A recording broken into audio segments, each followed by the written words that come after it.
say for comedians that first impressions are vital. So can someone please explain to me why I've come here today looking like a stoned 15-year-old lesbian? I don't quite understand. I've got a constant battle with this hairstyle, madam, because it's shit. And then, the other day I looked in the mirror trying to make myself look better. I pushed all the hair over to one side. I just ended up looking like Hitler in college years. Enjoy that, didn't you, sir? High five. Racist. Oh dear. Moving on, if we can. Who here has heard the American expression chillax before? Chillax, man, chillax. A few people have got in. Chillax is actually a combination of two words: children and laxatives. In May this year, Man United won yet another Premier League title. But despite that massive achievement, Man United fans still hate admitting where they live. Yeah. Sorry seems to be the hardest word. Did someone deflect them? Every time you go into a bookies, you always see Chinese people, don't you? Every time you go into a bookies, you always see Chinese people. Every time you go into a bookies, always Chinese people. Which is strange, because I was always told that they hated Tibet.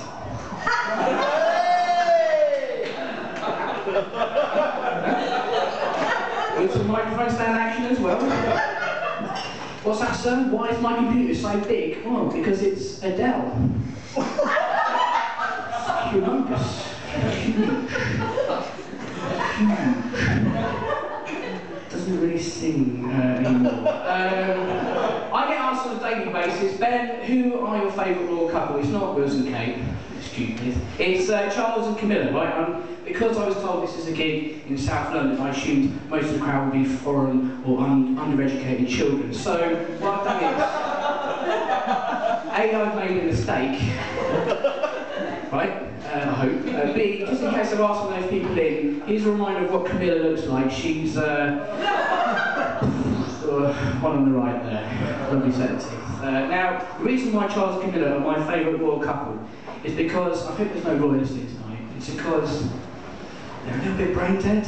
I can prove this because this time last year they were in the car on the way to a Royal Variety performance in central London.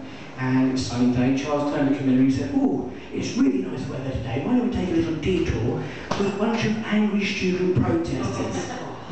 Well, that went terribly wrong, because one angry student with a bloody great stick in his hand saw the car en route, and he ran towards that car and he poked that stick through a little opening in the window and managed to jab Camilla right in the ribs. Now, to be fair, Kennington, it was only a minor injury, but it could have been a lot worse. So it got me thinking, if Camilla Parker Bowles was to have her leg broken, should she be put down? Yay or nay? Yay or nay? Yay or a rhetorical question? By the way, thank you for not answering that question with... and thank you for those people who took part in that straw poll. How about that? Just heard 3 horse jokes on the trot. But don't worry, because I'm going to rein it in now. Because Camilla's in a stable condition. And I don't want to have a mare. Okay, it's that lady who didn't know who John Terry was. It was you, wasn't it? Yeah, don't worry. We established earlier, that's a beautiful thing. But did you know that John Terry also has a chocolate bar called John Terry's Chocolate Orange? Recently, they've all been recalled. I don't know why. Apparently, every segment contains just a little bit of racism. Not really a great selling point, is it? But the thing is, we all took the piss out of John Terry, but if you really look beneath his shiny celebrity surface, then underneath, he's the same colour as the people he hates. I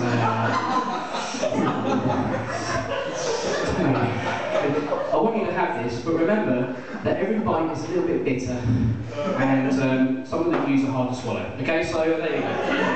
Enjoy that.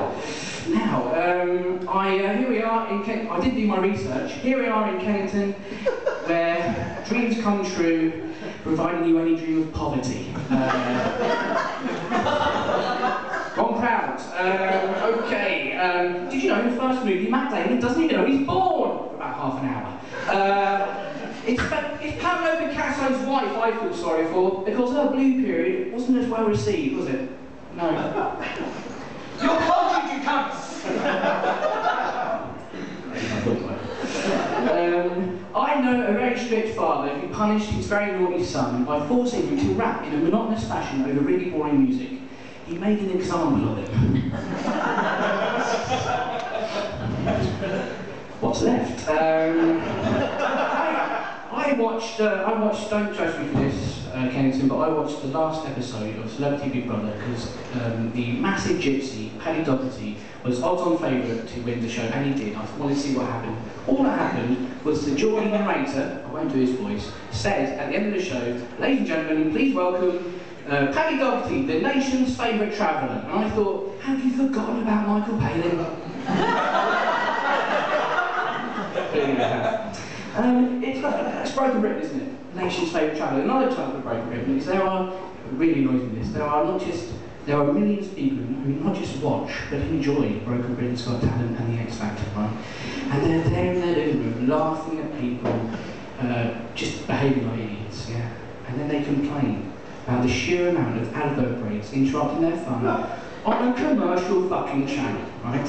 Now, I don't know if there's any of those people here tonight, but if you're one of those people who loves laughing at retards, but hates all of those advert interruptions, then simply replace your TV with a full-length mirror, okay? Simple solutions for simple people, ladies and gentlemen. Now, do we have any football fans in tonight? Apart from this lady? What we do is I ask a question and you go "Bleh," if you do agree, or "Bleh," if you disagree. Do we have any football fans in tonight? Sounds like you're being sick. I don't know what you do. What are you doing? I'm going to attempt this joke anyway. I recently I recently got plastic surgery to make myself look more like Westlife, but my friend told me I look more like an Irish goalie. Touché. No, is that joke not a keeper? I thought it was a given. Well, ladies and gentlemen, I'm very pleased to see that Terrorhawks is back on telly. Very pleased to see that Terrorhawks is back. Oh dear. Remember 1980s sci-fi Terrorhawks? Two people, this is going to go well. Very pleased to see that I've made a mistake, deliberately made a mistake. I meant to say Shirley from EastEnders there. Shirley from EastEnders. Now, I'll just do this joke again for the people at the back who you may not be able to see. What are you doing? Are you actually using the monocle? Yeah. You are? Yeah. Classic, it's so Kennington. Beautiful. I can't take the piss out of that, can I? Because you basically can't see, that'd be cruel. Shirley from EastEnders, Shirley from EastEnders, Shirley from EastEnders there. There you go. Now, I didn't see that coming. You didn't see that coming? Oh. We'll talk afterwards, it's taking place new style.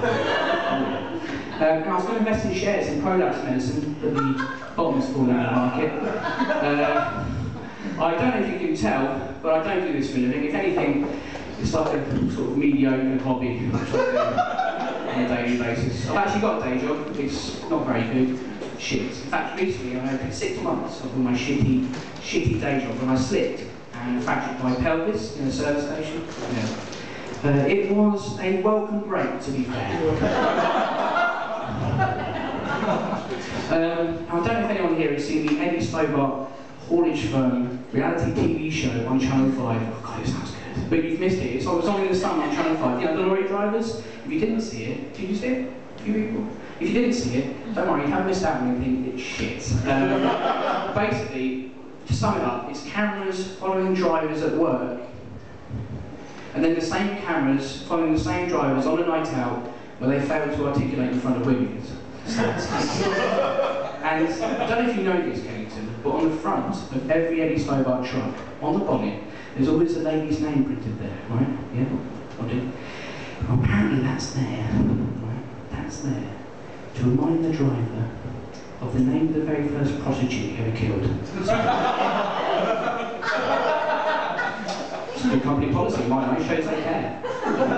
Now, can you believe this, Kennington? But after hearing the Adele, Camilla and the Eddie Stobart prostitute joke in Edinburgh this year, a female reviewer called me a misogynistic, sexist comedian.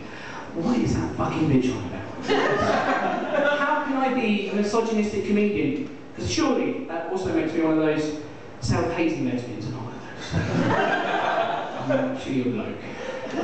And if I was going to make a joke which is deemed to be anti-female, it's because of a physical condition, and I don't mind admitting it. It's because my dick is like a supermarket, okay? My dick is like a supermarket. It's little, okay? It's little. And that joke's funny because it's true. Okay? That's the end of my set. I hope you enjoyed that. I hope you enjoy the rest of your evening. My name's Ben Organ, just so you remember me. That's big M, small organ, okay? Bye-bye.